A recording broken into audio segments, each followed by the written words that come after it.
Hello students, tense के introduction को तो हमने पढ़ा था। आज हम शुरू करते हैं टेंस। आप सभी जानते हो टेंस 3 टाइप्स के होते हैं।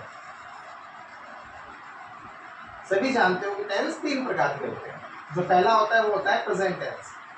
कौन सा टेंस? प्रेजेंट। दूसरा होता है वो होता है पास्ट टेंस, और जो तीसरा होता है वो होता है फ्यूचर टेंस। अभी तीनों टेंस फिर अलग अलग 4 तरीके से डिफाइन होते हैं। जो इसका पहला प्रकार होता है वो होता है अफर्मेटिव। दूसरा होता है फॉर्मूला बनेगा वो नेगेटिव का। तीसरा बनेगा इंटेरोगेटिव।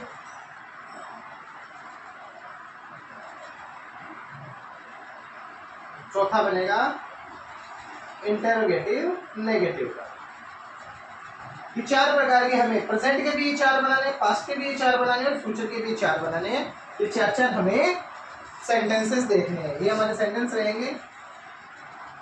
इनके फॉर्मूलाज हम पढ़ेंगे, वो हम देखेंगे। टेंस 3 टाइप के होते हैं। जो सबसे पहला होता है वो होता है प्रेजेंट टेंस। ठीक है ना? अब प्रेजेंट के अंदर भी जब हम बात करेंगे कि टेंस, ये तो सेंटेंसेस हो गए कि इन सब के 4 सेंटेंस बनेंगे प्रेजेंट के 4। लेकिन अब इनके अंदर क्या बनेंगे? इनके 4 अपने अपने अलग अलग अंदर उनके टेंस बनेंगे, जिसमें एक बन जाएगा सिंपल, एक बन जाएगा कॉन्टिन्यूस, एक बन जाएगा परफेक्ट, एक बन जाएगा परफेक्ट कॉन्टिन्यूस।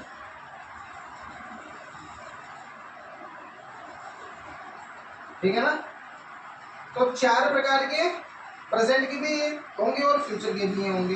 ये सब के होंगे, जैसे प्रेजेंट सिंपल, जैसे पास्ट सिंपल, जैसे पास्ट कॉन्टिन्यूस, जैसे फ्यूचर परफेक्ट, जैसे फ्यूचर परफेक्ट कॉन्टिन्यूस, जैसे फ्यूचर सिंपल। फिर इनके क्या होंगे? 4 प्रकार के फॉर्मूले होंगे, सेंटेंसेस होंगे। अफर्मेटिव भी बनेगा, नेगेटिव भी बनेगा, इंटेरोगेटिव भी बनेगा और इंटेरोगेटिव नेगेटिव भी बनेगा। इस प्रकार से अगर हम बात करें तो 3 के 4 हो गए, मतलब 12 टाइम्स हो जाएंगे आपके। और 12 टाइम्स में फॉर्मूले कितने होंगे? 4 फॉर्मूले हर टेंस के होंगे। तो 12 4 जा 48। 48 फॉर्मूलाज आपको याद करने पड़ेंगे। ये आप बात ध्यान रखना। टेंस 3 है, फिर उनका क्लासिफिकेशन 4 के अंदर है, फिर क्लासिफिकेशन अगर देखें सेंटेंस के अंदर तो वो भी 4 के अंदर है। तो इस प्रकार से हम टोटल लगभग 48 फॉर्मूलाज और लगभग 12 टेंस के हम एडवर्ब्स याद करेंगे। इतना नोट करो। अभी हम शुरू करेंगे प्रेजेंट सिंपल टेंस। चलो इतना नोट करो।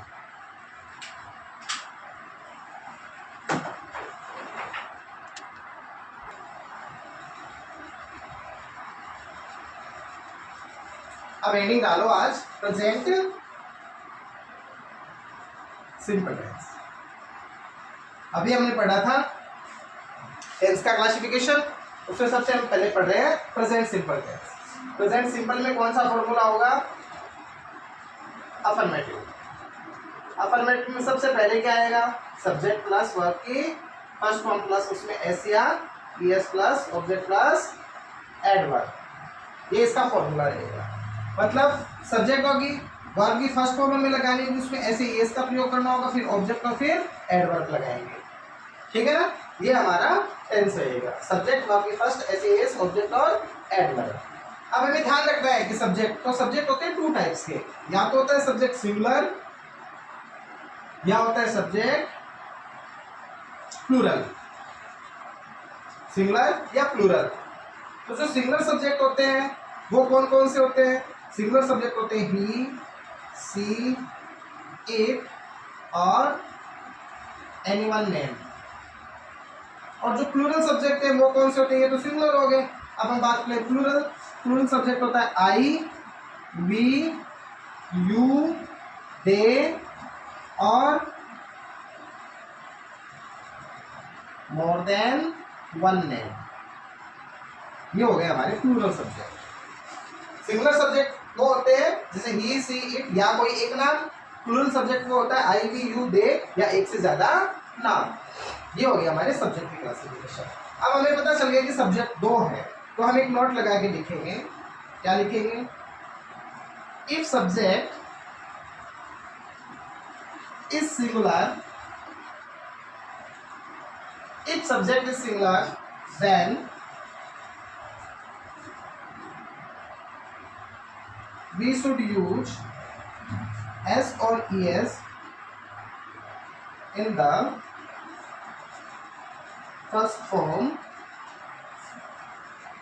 of the verb. रूल क्या कह रहे हैं, अगर सब्जेक्ट सिंगुलर है तब हमें किसका यूज करना है, तब हमें एस या ईएस का यूज करना है first form of the verb, verb की फर्स्ट फॉर्म के अंदर। कब, जब सब्जेक्ट क्या हो, सिंगुलर सब्जेक्ट हो, तो ही एस या ईएस का यूज करना है। अब समझ यही आएगी कहाँ एस का यूज करना है और कहाँ ईएस का यूज करना है। तो ये भी हमें लिखना है एस ईएस का यूज कहाँ होगा।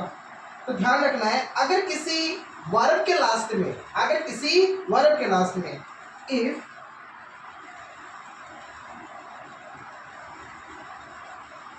if we find or ch, x, sh, double s, s or z in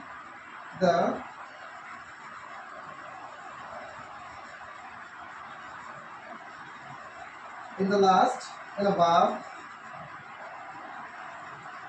then use es। अगर हमें किसी वर्ब के लास्ट में ओ मिल जाए, सी एच मिल जाए, एक्स मिल जाए, एस एस मिल जाए, डबल एस मिल जाए, एस मिल जाए या जेड मिल जाए, तो हम उसमें क्या लगाएंगे, एस लगाएंगे, ठीक है ना। अदरवाइज केवल एस लगाएंगे। इतना नोट करो, फिर इरेज करके वापस लिखता हूं।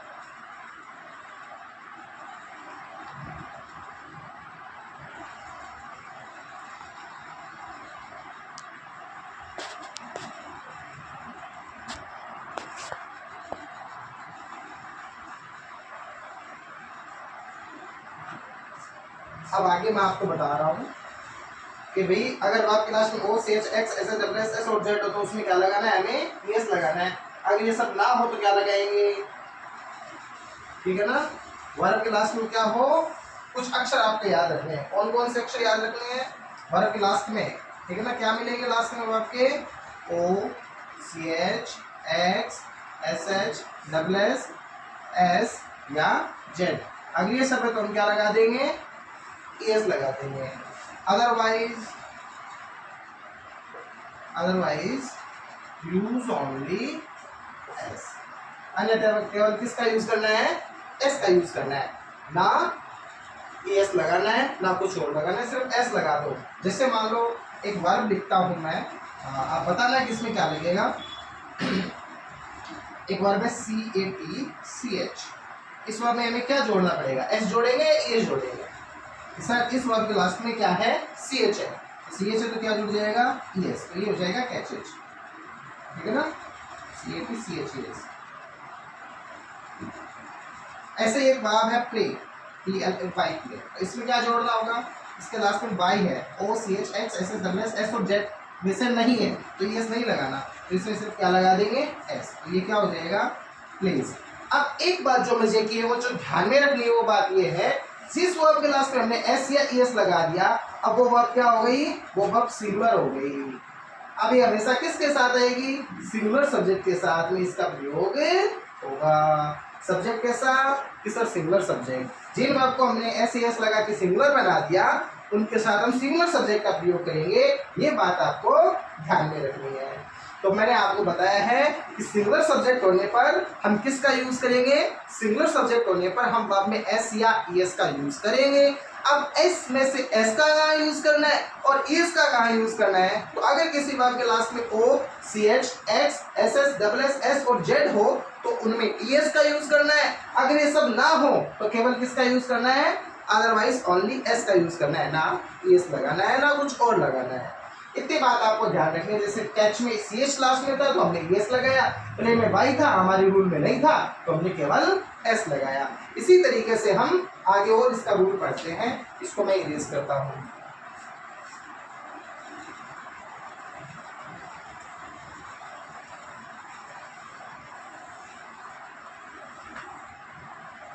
अब हम पढ़ेंगे अगला rule. If the subject is plural, अगर सब्जेक्ट क्या हो, प्लूरल हो, तब हमें क्या करना होगा, then we should use only first form of the verb। अब क्या ध्यान में रखनी है, अगर हमारा सब्जेक्ट जो कि प्लूरल फॉर्म के अंदर हो, सब्जेक्ट किस फॉर्म के अंदर हो, प्लूरल फॉर्म के अंदर हो, तब हम किसका यूज करना चाहिए हमें, तब हमें केवल फर्स्ट फॉर्म का यूज करना चाहिए। किस फॉर्म का, फर्स्ट फॉर्म का यूज करना चाहिए। ना हमें इसमें एस लगाना है और ना ईएस लगाना है। कंडीशन क्या है, सब्जेक्ट प्लूरल हो, तो हमें सिर्फ सीधा सीधा वर्ब की फर्स्ट फॉर्म का यूज कर देना है। जैसे एग्जांपल के लिए, जैसे मैंने आपको प्लूरल सब्जेक्ट बताए थे, जैसे आई को मैंने प्लूरल बताया था, बी को मैंने प्लूरल बताया था, यू को मैंने प्लूरल बताया था, दे को मैंने प्लूरल बताया था। एक से ज्यादा नाम मैंने प्लूरल बताए थे, राम एंड श्याम। मान लो कि ये मैंने प्लूरल सब्जेक्ट लिखे हैं, इन सब के बाद में आपको ब्लैंक मिलेगा, ठीक है ना। जैसे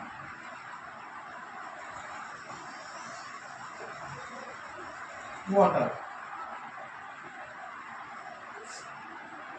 every day, I drink water every day।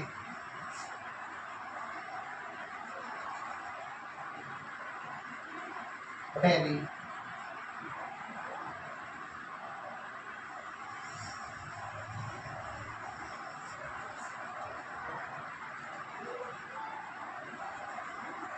every day,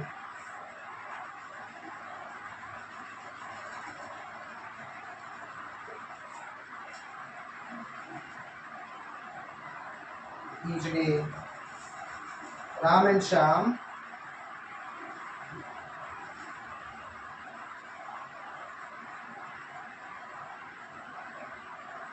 study। ध्यान देना इधर, जैसे आई प्लूरल लिखा है मैंने, I drink water everyday, everyday present simple के एडवर्ब है, डेली प्रेजेंट सिंपल के एडवर्ब है, एवरीडे फिर प्रेजेंट सिंपल के एडवर्ब है, ईच डे प्रेजेंट सिंपल के एडवर्ब है। इंग्लिश में नहीं है एडवर्ब नहीं, लेकिन अभी प्रेजेंट सिंपल पढ़ रहे हैं तो इसका मतलब यही करना है, हमें ये ध्यान रखना है।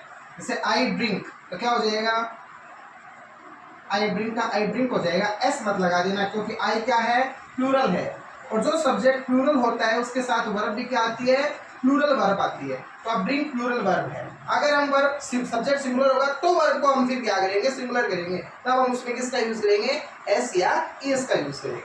जैसे वी है, वी ईट, तो यहाँ पे क्या हो जाएगा, ईट का ईटी हो जाएगा। यू है टेक, तो टेक का टेक हो जाएगा, यू टेक बाथ, ठीक है ना। इसी प्रकार से दे है दे प्ले, तो प्ले का सिर्फ प्ले ही हो जाएगा। राम एंड श्याम स्टडी, तो स्टडी का क्या हो जाएगा, स्टडी का स्टडी ही हो जाएगा। इस तरीके से ये एग्जांपल है सारे के सारे प्लूरल सब्जेक्ट के। तो सब्जेक्ट अगर प्लूरल है तो हमें क्या करना होगा, सिर्फ वर्ब की फर्स्ट फॉर्म का यूज करना होगा, ना हमें एस लगाना है और ना हमें ईएस लगाना है। फटाफट इसको नोट करो, फिर आगे मैं सिंगुलर सब्जेक्ट के और एग्जाम्पल बताता हूँ।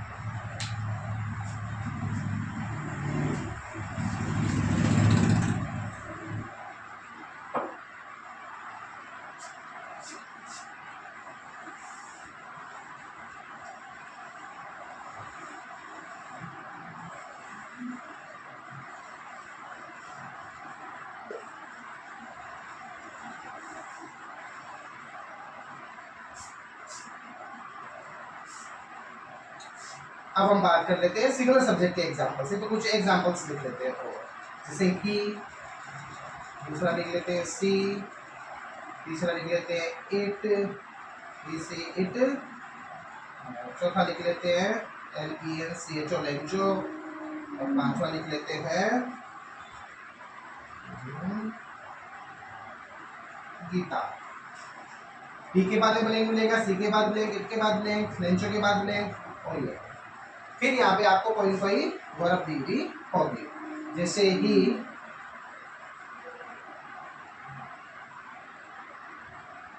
लिख लो, he DANCE, he dance every day.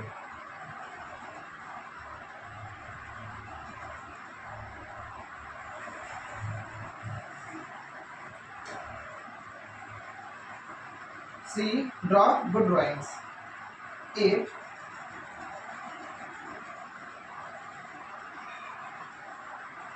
nice every time। Lencho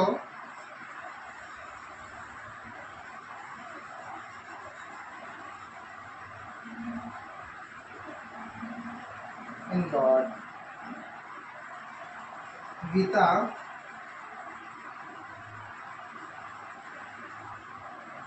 market. देखो, ही डांस एवरी डे, वो हमेशा नाचता है, तो डांस सीई है। अगर इसके लास्ट में ओ होता, सी एच होता, एक्स होता, एस एच होता, ई एस डबल एस होता, या एस होता, या जेड होता, तो हम इसमें ई एस लगा देते। अगर ये सब होते तो हम ई एस लगा देते। इसके लास्ट में ऑलरेडी ई है, तो हम सिंगल सब्जेक्ट होने पर सिर्फ क्या लगाएंगे, एस लगाएंगे, तो क्या हो जाएगा, डांसेज। ऐसे सी सिंगुलर सब्जेक्ट है तो हमें एस एस लगाना होगा, लेकिन इसके लास्ट में डब्ल्यू है, हमारे जो 7 लेटर्स इसमें से नहीं है, तो क्या हो जाएगा, D R A W S, draws. इसी प्रकार से इट बी है, ठीक है ना। अब आपको ये पता चलना चाहिए कि बी है, उसके अंदर एस लगेगा या नहीं लगेगा। अगर बी में एस एस लगा दोगे तो गलत हो जाएगा।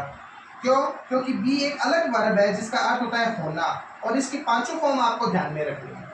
बी की जो फर्स्ट फॉर्म होती है वो होती है इज, एम, आर। बी की जो सेकंड फॉर्म होती है वो होती है वॉज या वर, और बी की जो थर्ड फॉर्म होती है वो होती है बीन, और बी की जो फोर्थ फॉर्म होती है वो होती है बीइंग, और बी की जो फिफ्थ फॉर्म होती है वो होती है खुद बी, ठीक है ना। तो ये फिफ्थ फॉर्म हमने यहाँ पर लिख रखी है, यहाँ पे ब्रैकेट में फिफ्थ फॉर्म मिलती है, तो ये ब्रैकेट में फिफ्थ फॉर्म है। तो आपको इट के साथ क्या लगाना होगा, प्रेजेंट सिंपल के अंदर प्रेजेंट सिंपल फर्स्ट फॉर्म लगानी होगी। मैं यहाँ पर फॉर्मूला हमारा फर्स्ट फॉर्म का कहता है, तो फर्स्ट फॉर्म में हमें 3 मिली, इज, एम, आर। तो आर तो हमेशा प्लूरल के साथ लगता है, एम हमेशा आई के साथ लगता है, इज हमेशा सिंगुलर के साथ लगता है, इसलिए यहाँ पर क्या आ जाएगा, इज। तो ये हो गया, it is nice every time, ये हमेशा अच्छा रहता है, it is nice every time. जैसे Lencho have faith in God. अब लेंचो का क्या था, गॉड में विश्वास था, तो लेंचो तो सब्जेक्ट सिंगुलर है, तो हमें वर्ब भी क्या करनी पड़ेगी, सिंगुलर करनी पड़ेगी। तो हैव की सिंगुलर क्या होती है सर, हैव की सिंगुलर हैज होती है, तो हैज कर देंगे, तो Lencho has faith in God. ऐसे ही Gita go to market, Gita बाजार जाती है, तो हमारे यहाँ पे गो हमें प्लूरल वर्ब मिली है, गीता सिंगुलर सब्जेक्ट है, तो गो में हमें क्या लगाना होगा, हमारे रूल में ओ है कि नहीं है, इसलिए इसमें क्या लग जाएगा, ईएस। तो गीता गोस टू मार्केट। अगर किसी बात के लास्ट में O, C H, X, S S, W S, S और जेड में से हो तो हमें ईएस लगाना है, अदरवाइज नहीं लगाना है। तो ये मैंने कुछ एग्जांपल्स आपके लिखवाए हैं, किसके, सिंगुलर के। हाँ, बी वर्ब ध्यान में रखना, बी वर्ब में कभी एस एस मत लगा देना, बल्कि उसकी इज, एम, आर जो प्रेजेंट फॉर्म है उसका यूज करना, या सेकंड फॉर्म वॉज में है तो उसका यूज करना। वॉज का यूज सिंगुलर के लिए करते हैं और वर्ब का यूज प्लूरल के लिए करते हैं। फटाफट इतने को नोट करो, फिर आगे नेगेटिव सेंटेंस करेंगे।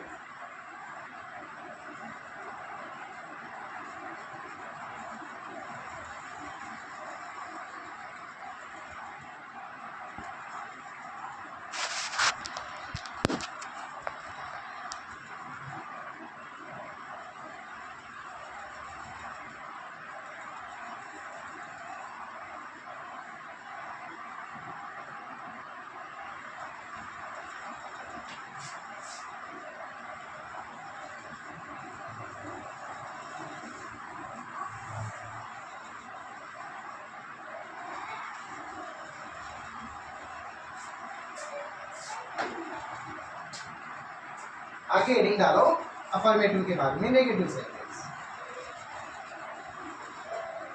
नेगेटिव सेंटेंस में क्या होता है, नेगेटिव सेंटेंस कहता है यूज नॉट, नॉट का प्रयोग करें, इसके बाद में after, after helping verb, use not after helping verb, helping verb के बाद में नॉट का प्रयोग करें। ये कौन कहता है, ये हमें कहता है नेगेटिव सेंटेंस। तो हम प्रेजेंट में कौन कौन सी हेल्पिंग वर्ब का यूज करेंगे, हम करेंगे डू को हेल्पिंग वर्ब का यूज। अब आपको पता है कि जिस वर्ब के लास्ट में ओ हो और वो अगर सिंगुलर सब्जेक्ट के साथ यूज करना है तो उसमें हमें क्या जोड़ना पड़ेगा, ये जोड़ना पड़ेगा। तो डू में हम ये जोड़ देंगे तो दूसरी हेल्पिंग वर्ब हमारे पास क्या आ जाएगी, डज आ जाएगी। तो डू किसके साथ आएगी, किसका, डू प्लूरल सब्जेक्ट के साथ आएगी, जबकि डज किसके साथ आएगी, क्योंकि इसमें तो ये जुड़ा है तो ये सिंगुलर सब्जेक्ट के साथ प्रयोग में होगी। तो हमारे पास दो हेल्पिंग वर्ब निकलेगी, डू और डज। अब हमें प्रेजेंट सिंपल के अफर्मेटिव में जिस प्रकार से हमने हर वर्ब क्लास में एस एस लगाया था, वैसे अब हमें एस एस नहीं लगाना, क्योंकि हमने ये एस एस ऑलरेडी डच में लगाकर डू को डच बना करके छोड़ दिया है। तो अब यहाँ पर ये हमेशा से क्या रहेगा, डच ही रहेगा। तो डू प्लूरल के साथ और डच सिंगुलर के साथ। अब इसका फॉर्मूला क्या बनेगा, नेगेटिव का फॉर्मूला बनाओ। सबसे पहले सब्जेक्ट, उसके बाद में आ जाएगी हमारी हेल्पिंग वर्ब डू या डच, डू या डच। उसके बाद में इसमें नॉट लगाना होगा नेगेटिव सेंस देने के लिए, subject do does, not verb की फर्स्ट फॉर्म हो जाएगी, उसके बाद में हो जाएगा ऑब्जेक्ट और लास्ट में आ जाएगी हमारी एडवर्ब की है तो एडवर्ब। अब सब्जेक्ट सिंगुलर हो तो डू का यूज करो, प्लूरल हो तो डज का यूज करो, ठीक है ना।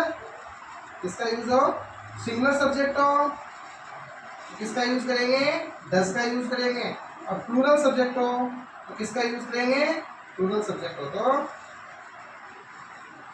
प्लूरल सब्जेक्ट तो फिर हम डू का यूज करेंगे। ये बात ध्यान रखिए, सिंगुलर और प्लूरल सब्जेक्ट में, ठीक है। इतनी चीज नोट करो, फिर एग्जांपल्स करते हैं इसके।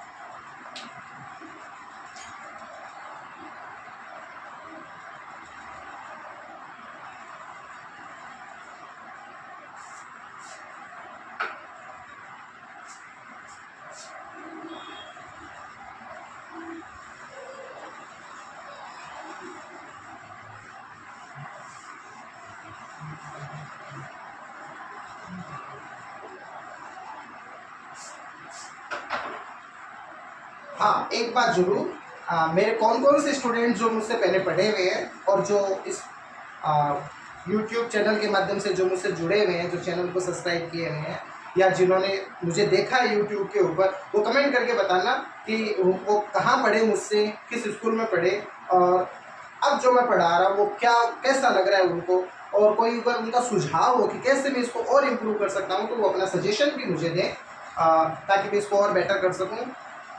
मुझे ये लगता है कि मैं नेक्स्ट इतने अच्छे से पूरे कवर करवा दूंगा कि एक बार अगर आप इनको पूरा कवर कर लोगे तो जिंदगी में कभी टेंशन नहीं रखोगे, अगर अच्छे से याद कर लोगे मेरे नोट्स को, ठीक है ना। मैं हर तरीके से टेंस को कवर करूंगा, टेंस के सारे डाउट सॉल्व करूंगा। आज मैं आपको पूरा प्रेजेंट सिंपल करवा के रहूंगा, ठीक है ना। आप थोड़ा सा ध्यान दो, नेगेटिव के कुछ एग्जाम्पल्स करते हैं हम। जैसे कुछ एग्जाम्पल लिखता हूँ मैं नेगेटिव के। ही not like to play cricket. He not like to play cricket. वो क्रिकेट खेलना पसंद नहीं करता है। They not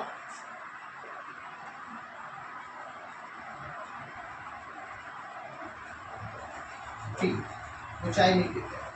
तो क्या हो जाएगा, not like to play cricket। तो he does not like, he does not like to play cricket। they not like to eat, they के साथ do लगाना पड़ेगा। they do not play, they do not take, sorry take play नहीं है, sorry, they do not take, they do not take tea, वो चाय नहीं लेते। तो इस तरीके से हमें नेगेटिव बनाना है। सिंगुलर के साथ डज का यूज कर देना, उसके बाद नॉट आ जाएगा। प्लूरल के साथ डू का यूज कर देना, उसके बाद नॉट आ जाएगा। तो डू और डज का ही आपको ध्यान रखना है। नेगेटिव की एग्जांपल्स नोट करो, फिर हम इंटरोगेटिव सेंटेंस शुरू करते हैं।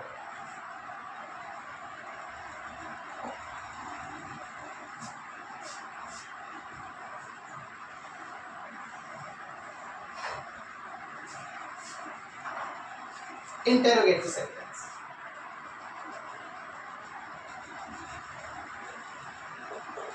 यानी प्रश्नवाचक वाक्य। प्रश्नवाचक वाक्य दो प्रकार से क्वेश्चन किए जाते हैं। एक क्वेश्चन तो होता है यस या नो टाइप, यस या नो टाइप, मतलब इन क्वेश्चन का कोई भी आंसर हो वो या तो यस में आएगा या नो में आएगा। और दूसरा जो टाइप होता है वो होता है WH वर्ड टाइप,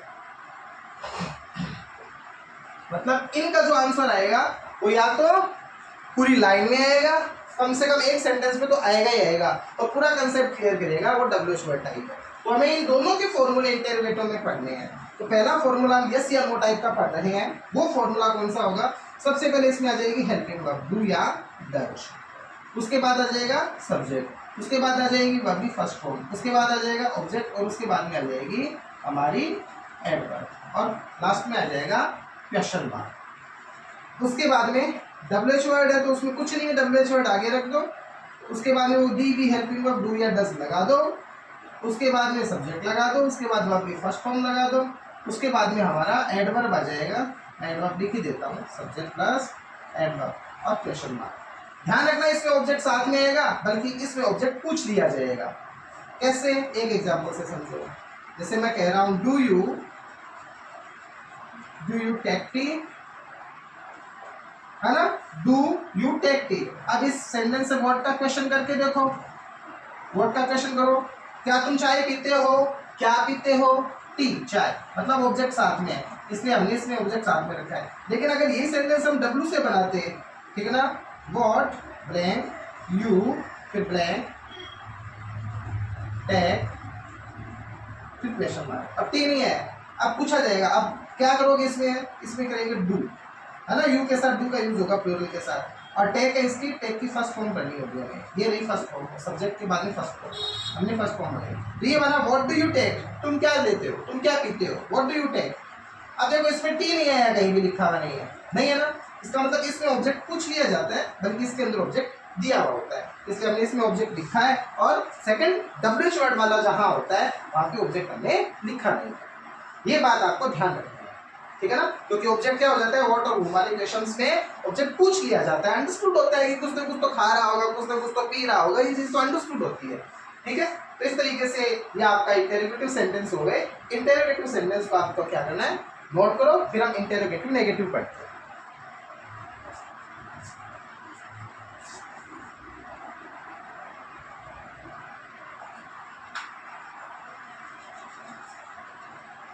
बता दूं ये,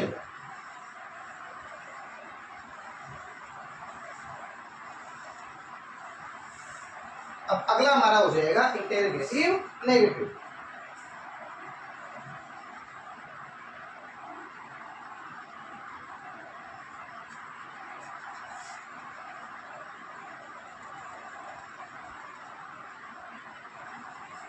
इंटेरोगेटिव नेगेटिव, प्रश्नवाचक नकारात्मक।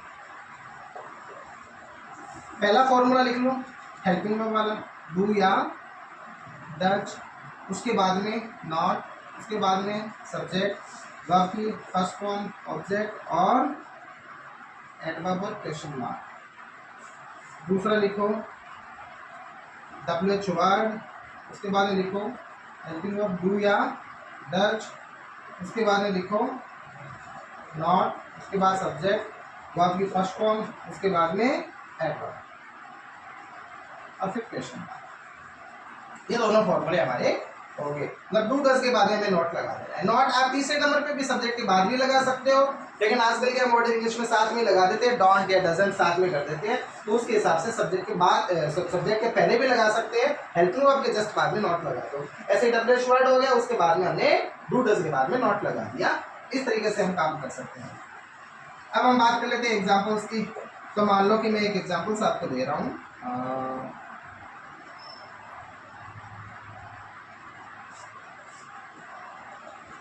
do you to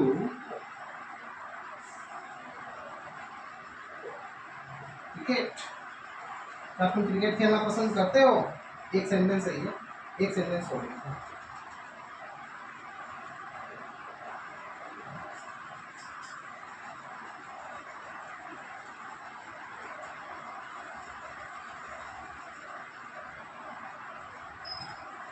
What she eat every day, दूसरा ये है। तो यहाँ पे देखो क्या आएगा, यू आया ना, यू कैसा सब्जेक्ट, किसका सब्जेक्ट प्लूरल है, तो वर्ब भी कैसी आएगी, हेल्पिंग वर्ब आएगी, प्लूरल आएगी। तो यहाँ पे डू के साथ में यू के साथ में डू लगा देना है, तो ये हो गया डू यू। फिर हमें वर्ब की क्या लगा देनी है, फर्स्ट फॉर्म, तो कैसी, लाइक का लाइक हो जाएगा, तो ये बन गया do you like to play cricket. इसी प्रकार से वॉट आया है, वॉट, उसके बाद में सब्जेक्ट सिंगुलर है, सिंगुलर है, इसका मतलब इंटरोगेटिव बनाना है, तो हमें हेल्पिंग वर्ब सिंगुलर लगानी होगी। What does she eat, what does she eat every day. इस तरीके से हमारे क्या बन जाएगा, हमारा इंटरोगेटिव सेंटेंस बन जाएगा, प्रश्नवाचक वाक्य बन जाएगा। सॉरी, प्रश्नवाचक नकारात्मक था, नॉट नहीं लगाया मैंने, है ना। डू डज के बाद में क्या आएगा, नॉट भी आएगा, कोई दिक्कत नहीं है, ये नॉट भी इसके बाद लग जाएगा और ये इंटरोगेटिव नेगेटिव हो जाएगा। जैसे डोंट, जैसे डजंट, ठीक है ना। Don't you like to play cricket, क्या तुम क्रिकेट खेलना पसंद नहीं करते। यहाँ पे कह दिया व्हाट डज या व्हाट डजंट शी ईट, वो क्या नहीं खाना चाहती, व्हाट डजंट शी ईट या डोंट यू लाइक, इस तरीके से ये बन जाएंगे। तो कोई फर्क नहीं है, इंटरोगेटिव नेगेटिव में सिर्फ इतना ही है कि नॉट का यूज करना है हमें, तो हमने नॉट का यूज कर दिया, ये हमारा इंटरोगेटिव नेगेटिव सेंटेंस हो गया। प्रेजेंट सिंपल टेंस हमारा फॉर्मूले की दृष्टि से पूरा हो गया है। अब हम क्या करेंगे, अब हम करेंगे कि प्रेजेंट सिंपल के एडवर्ब्स कौन कौन से हैं, कौन कौन से एडवर्ब्स यूज करें तो प्रेजेंट सिंपल पहचानेंगे। तो एडवर्ब्स लिखवाता हूँ, फिर इसके कुछ रूल्स हैं वो आपको लिखाता हूँ, इतना नोट करें।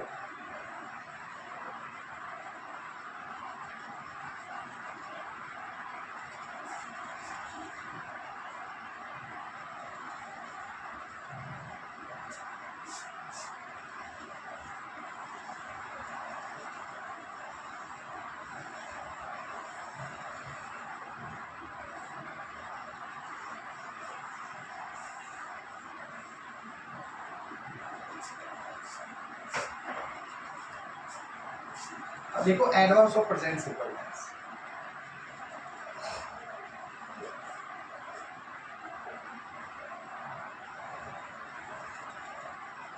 Adverbs of present simple tense, present simple tense की कौन कौन से एडवर्ब्स होंगे, तो लिखो, इसकी लिखो always,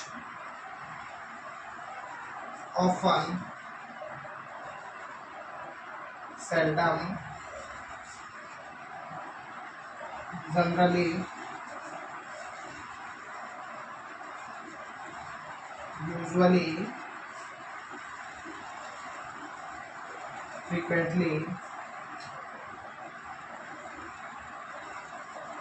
daily, never, every plus time, every day या every month, कुछ भी हो सकता है। आगे लिख देता हूँ, every day, every month, every year, इसी तरीके से हो सकता है। each plus time ऐसे हो जाएगा, once या twice या thrice plus a day, a month, ठीक है ना। ऐसे ही ऑन संडेज, ऑन मंडेज, ये लो भी वर्ड भर गया, एक्सेट्रा एक्सेट्रा। ये सारी एडवर्ब्स है किसकी, ये सारी की सारी एडवर्ब्स है प्रेजेंट सिंपल टेंस की। कौन कौन सी है, एक बार रिपीट करो इनको, always, often, seldom, generally, usually, frequently, daily, never, every plus time, each plus time, once, twice, thrice. देखो वंस ए डे हो सकता है, वंस ए मंथ हो सकता है, वंस ए ईयर हो सकता है, ट्वाइस ए डे हो सकता है, ट्वाइस अ मंथ हो सकता है, ट्वाइस अ ईयर हो सकता है, थ्राइस अ डे हो सकता है, थ्राइस अ मंथ हो सकता है, on Sundays, on Mondays, etcetera etcetera are the examples of adverbs of present simple tense. ये सारी के सारे प्रेजेंट सिंपल्स की क्या है, एडवर्ब्स है। इनको नोट करो, फिर इनके कुछ एग्जांपल्स करवाता हूँ।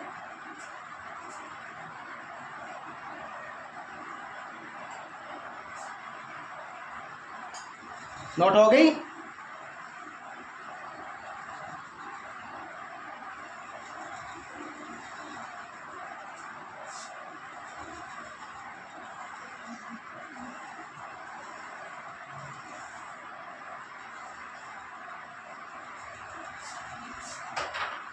राइट सम एग्जांपल्स, कुछ एग्जांपल्स देखो। जैसे इन Rajasthan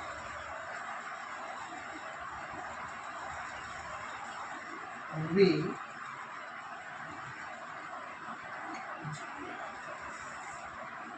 generally get rainwater in जुलाई। तो राजस्थान के अंदर हम सामान्यतः पानी प्राप्त करते हैं, बारिश का पानी प्राप्त करते हैं जुलाई के अंदर। तो क्या हो जाएगा, जनरली आ गया, प्रेजेंट सिंपल के एडवर्ब है, और सब्जेक्ट हमारे पास क्या है, वी सब्जेक्ट है हमारा। तो सब्जेक्ट हमारे क्या है कि सर सब्जेक्ट प्लूरल है, टेंस हमारा कौन सा है, प्रेजेंट सिंपल टेंस है, subject plural, present simple tense. किसका यूज करना है, प्लूरल सब्जेक्ट होने पे सिर्फ आपकी फर्स्ट फॉर्म का यूज करना है, ना एस लगाना और ना एस लगाना। तो यहाँ क्या हो जाएगा, गेट का गेट हो जाएगा। इसी तरीके से एक एग्जाम्पल और लिख लो, जैसे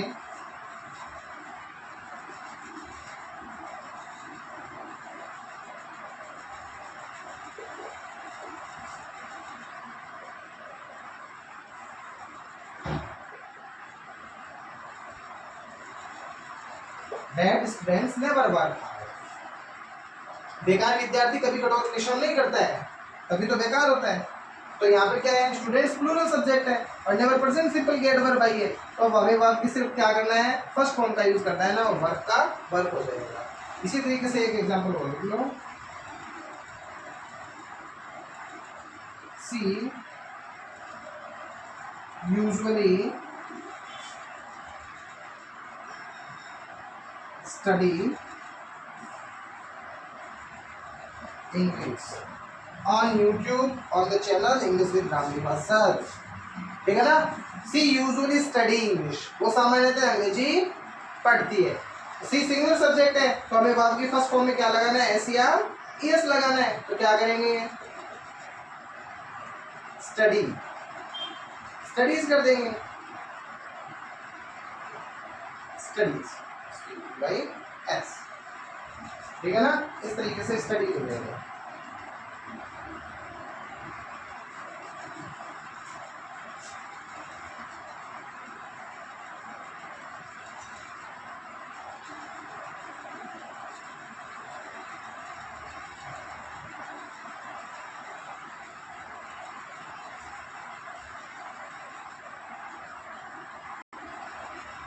हाँ तो देखो, जैसे यहाँ पर बैड स्टूडेंट्स नेवर था, तो हमने वर्ब की फर्स्ट फॉर्म का यूज कर दिया, और यहाँ पर सी सिंगुलर सब्जेक्ट था, तो हम अब यहाँ पर स्टडीज कर देंगे, तो हमें वाई हटाना होगा और यहाँ IES कर देंगे, तो ये स्टडीज हो जाएगा।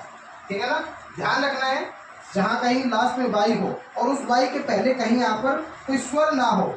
अगर कोई यहाँ पर वोवल हो, वोवल यानी स्वर, कौन सा स्वर, AEIOU, अगर AEIOU इस साइड हो तो सीधा एस लग जाएगा, और अगर इस साइड AEIOU ना हो तो हम इस वाई को क्या करेंगे, हटाएंगे, और हटा करके इसको क्या कर देंगे, आई कर देंगे और ES लगा देंगे। ये बात ध्यान रखिए। जैसे मान लो स्टडी था, स्टडी के पहले यहाँ पर STUDY, ठीक है ना, तो यहाँ वाई के पहले D था कि नहीं था, वाई के पहले डी था, AEIOU स्वर में से नहीं थे, इसलिए हमने क्या किया, वाई को हटाया, IES लगा दिया।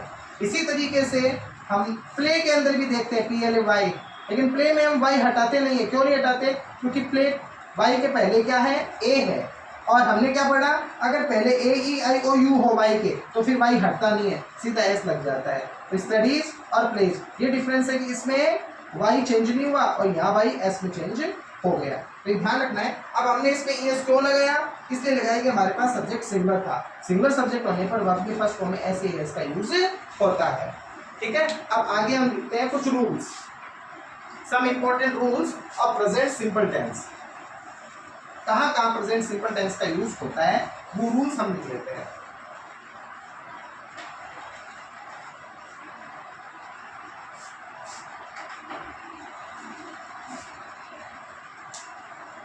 लिखो, पहला यूनिवर्सल ट्रूथ, अगर यूनिवर्सल ट्रूथ है तो प्रेजेंट सिंपल टेंस का यूज करेंगे। दूसरा जनरल ट्रूथ, अगर जनरल ट्रूथ है तो भी प्रेजेंट सिंपल टेंस का यूज करेंगे। तीसरा हैबिचुअल एक्शन, अगर कोई आदत पड़ी हुई है और आदतन कार्य है तो भी प्रेजेंट सिंपल टेंस का यूज करेंगे। चौथा डेली रूटीन, अगर रोजाना के कुछ काम है तो भी प्रेजेंट सिंपल यूज का टेंस का यूज करेंगे। पांचवा न्यूज़पेपर हेडलाइंस, छठा न्यूज़पेपर हेडलाइंस, छठा लिखो नियर फ्यूचर या future plan, near future, future plan या प्लान फ्यूचर, कुछ भी लिखा हुआ हो प्रेजेंट सिंपल टेंस का यूज करेंगे। इसी तरीके से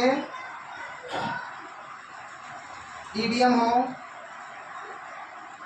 या फ्रेज हो या प्रोवर्ब हो, ईडियम फ्रेज या प्रोवर्ब, कहावत मुहावरा लोकोक्ति, वो भी हमेशा प्रेजेंट सिंपल टेंस में आएगी। इसी तरीके से और क्या हो सकता है, साइंटिफिक फैक्ट या साइंटिफिक प्रिंसिपल, रूल, कुछ भी है वो तो भी प्रेजेंट सिंपल टेंस का यूज करना है। कुछ मैंने ये बताए, universal truth, general truth, habitual action, daily routine, newspaper headlines, near future, idiom phrase, proverb, scientific fact या रूल्स, सब में किसका यूज होगा, प्रेजेंट सिंपल टेंस का यूज होगा। मतलब किसका यूज होगा, वर्ब की फर्स्ट फॉर्म प्लस उसमें एस या एस का, या सिर्फ वर्ब की फर्स्ट फॉर्म या वर्ब की फर्स्ट में एस एस दोनों का यूज इनके साथ होगा। जैसे बाद लो कि हम बात करें, जैसे द अर्थ, फिर एक बार लिख दिया हमने मूव अराउंड द सन, तो यहाँ पे मूव है, क्या हो जाएगा, अर्थ है वो हमेशा से सूरज के चक्कर करती है, परिक्रमा करती है, तो ये तो एक यूनिवर्सल ट्रुथ है, तो यहाँ क्या हो जाएगा, मूव्स हो जाएगा, the earth moves. General truth के अंदर जैसे ही, फिर ब्लैक, फिर बी अ टीचर, तो क्या हो जाएगा, जनरल ट्रुथ है वो एक अध्यापक है, तो बी की फर्स्ट फॉर्म लगानी पड़ेगी is, he is a teacher. Habitual action, आदतन कार्य, किसी को बताना है, कोई को आदत है, जैसे सी ब्लैंक WAKE बैक, अब early EARLY in the morning, वो सुबह जल्दी उठती है, उसको आदत है, तो क्या हो जाएगा, wakes, she wakes up early in the morning. Daily routine, here blank verb हो जाएगी कम राजू, यहाँ राजू आता है, डेली रूटीन है राजू का, तो क्या हो जाएगा, कम्स, क्यों, क्योंकि राजू सिंगुलर सब्जेक्ट है इसलिए, here comes Raju. Newspaper headline के अंदर जैसे PM मोदी